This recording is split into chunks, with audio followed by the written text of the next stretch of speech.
Minsan mas mabuting mag-move on kaysa kumapit sa taong hindi maintindihan kung sino ka talaga sa buhay nila. Sa kasamaang palad, darating ang mga oras na kahit sarili mo hindi mo nakilala dahil sa ginagawa mong pagpapakababa, wag lang silang mawala.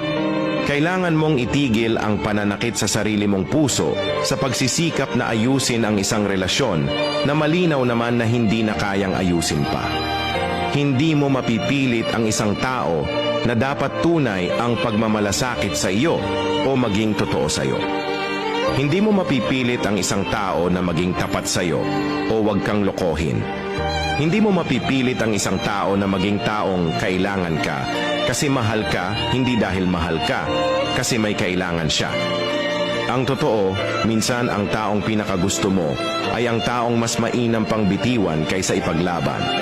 Kailangan mong intindihin na may mga bagay na dadating sa buhay mo, hindi para manatili, kundi para turuan ka ng aral at para ituro paano ka maging matatag.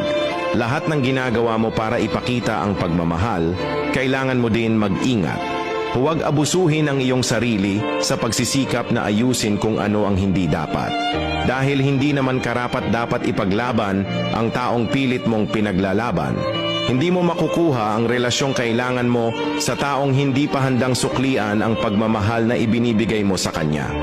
Alam kong mahirap kapag nakilala mo ang isang tao at siya ang gusto ng puso mo. Iyon ang taong gusto mong makakasama habang buhay. At sisimulan mong tanggapin ang lahat ng kamalian niya. Pero sa bandang huli, iiwanan ka rin pala. At kahit ilang beses kang umiyak sa pagtulog sa gabi,